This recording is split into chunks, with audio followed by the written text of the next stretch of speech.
Have you ever wondered who Lucifer really is? He's not just a myth, a villain from ancient stories, or a whispered legend. The truth about Lucifer is so dark, so forbidden, that it could forever change your beliefs about good, evil, and the fate of humanity. In the next few minutes, discover secrets hidden for centuries. Want to uncover truths the world fears? Like and subscribe together. We'll illuminate the shadows. But beware, there's no turning back. Imagine a place where the light never dims, where harmony is perfect, and every note resonates like the voice of the Creator himself. This was heaven before the beginning, before time, before the fall. And at the center of this splendor stood he, Lucifer, the bearer of light. He was not just an angel. Lucifer was God's masterpiece. His beauty outshone the stars. His intelligence defied comprehension, and his power commanded angelic legions. His voice, a symphony that echoed through the heavenly halls, as if the universe itself sang through him. Sacred texts such as Isaiah 14 call him the morning star. He was the favorite, the closest to the divine throne, the one who reflected God's glory like no other. But who was this being? Of all people, did he carry such majesty? Lucifer was not just perfect, he was unique. While other angels bowed in blind obedience, he questioned. His mind, sharp as a blade, saw beyond the heavenly veil. He saw God's plan, the secrets of creation, and something within him began to stir. In the halls of heaven, the angels whispered, "Why does Lucifer seem so restless?"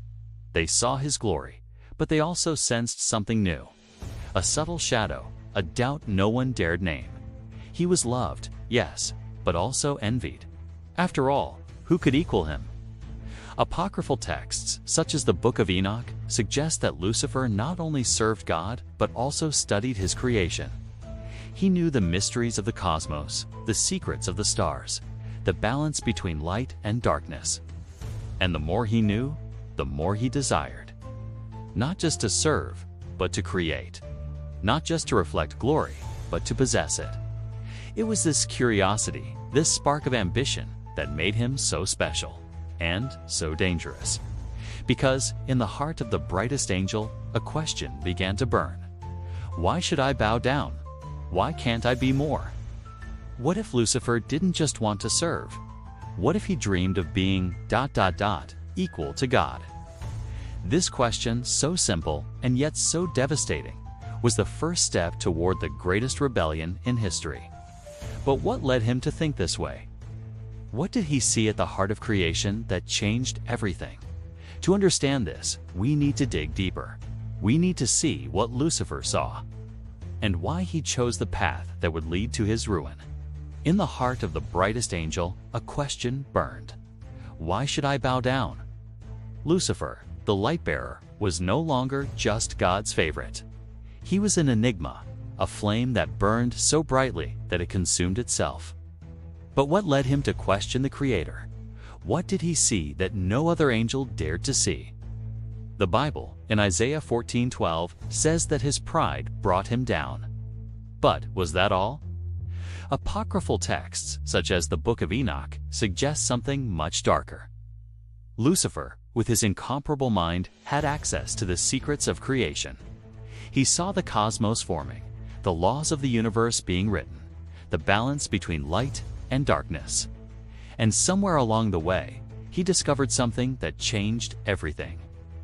These ancient texts, hidden for centuries, speak of a divine secret, a plan that God kept from even the closest angels. Lucifer, with his insatiable curiosity, began to unravel it. He saw the destiny of humanity, not yet created, and the role it would play in the Creator's grand scheme. But what he saw disturbed him. Why? Because, for the first time, he realized he was not the center of God's plan. Imagine the shock. The most perfect angel, the reflection of divine glory. Discovering that humanity, fragile beings made of clay wood, have a place above him in God's heart. He who commanded legions, who sang hymns that shaped stars, would be subordinated to creatures so ... insignificant. This was intolerable. It was then that the seed of rebellion was born. Not just pride, but a mixture of jealousy, indignation, and desire. Lucifer began to whisper to other angels, those who, like him, felt a growing unease. Why blindly obey, he asked. Why accept a destiny that limits us? Why not be free to create, to rule, to be gods? These words were poison, but they were also seductive. A third of the angels, the scriptures say, listened to Lucifer. They saw in him not just a leader, but a promise. The promise of freedom, of power, of a new heavenly order where they would not be mere servants. And Lucifer, with his voice that still echoed like music, convinced them to dream of the impossible. But not all were seduced. Loyal angels, led by Michael the archangel, began to sense the change. Whispers of betrayal echoed through the celestial halls. Heaven, once a place of harmony, was now divided. And Lucifer, at the center of it all, would not back down. He was willing to do anything to prove he deserved more. He knew that defying the Creator was the greatest of sins. He knew there was no turning back. But something drove him a vision, a truth that he believed was greater than the divine order itself. And then he did the unthinkable. Lucifer raised his voice against the heavens. He defied God himself. But what did he see that drove him so far? What secret was so powerful that the brightest angel would risk everything? The answer lies in what came next, a war that shook the foundations of creation. Heaven, once a hymn of harmony, now trembled under the weight of betrayal. Lucifer, the bearer of light, had crossed the line. He didn't just question God, he defied the Creator, raising his voice against the eternal throne. And with him, a third of the angels, seduced by his promises of freedom, prepared for the first war of creation. Revelation 12:7 describes this moment. There was war in heaven. Michael and his angels fought against the dragon, and the dragon and his angels fought. The dragon was Lucifer, now called Satan, the adversary. He was no longer the angel of light. His wings, once brilliant, now reflected shadows, and his voice, once melodic, echoed like a thunder of defiance. Imagine the spectacle. Heaven, which had never known conflict, now rent by flaming swords and war cries. Lucifer led with fierce conviction, his eyes burning with the vision of a new kingdom where he would be sovereign. His angels fought not just for him, but for an idea. The idea that they could be more than servants, more than pawns in God's plan. But Michael, the archangel, was an unrelenting force. His sword gleamed with divine justice, and his loyalty to God was unwavering.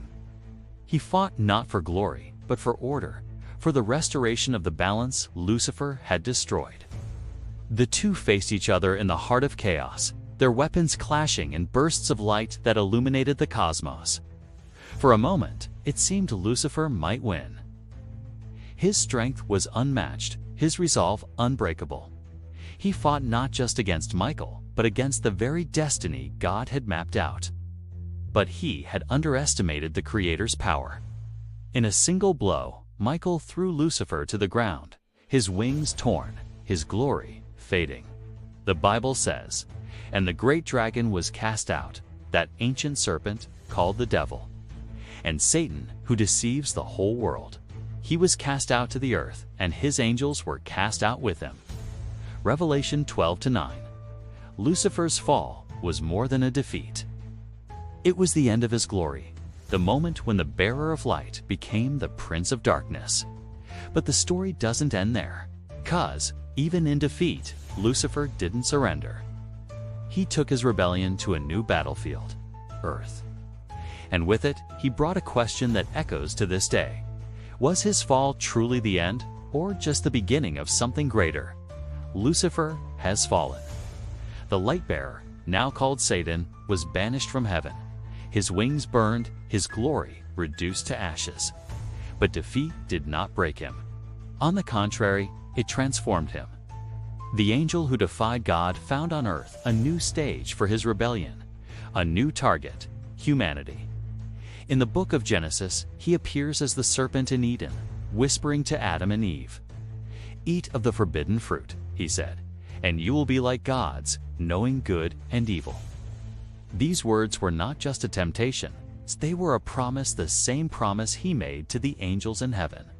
Freedom, power, knowledge. But at what cost? The fall of humanity was Lucifer's first strike against God on earth. He could no longer fight in the heavens. But he could corrupt the Creator's most beloved creation.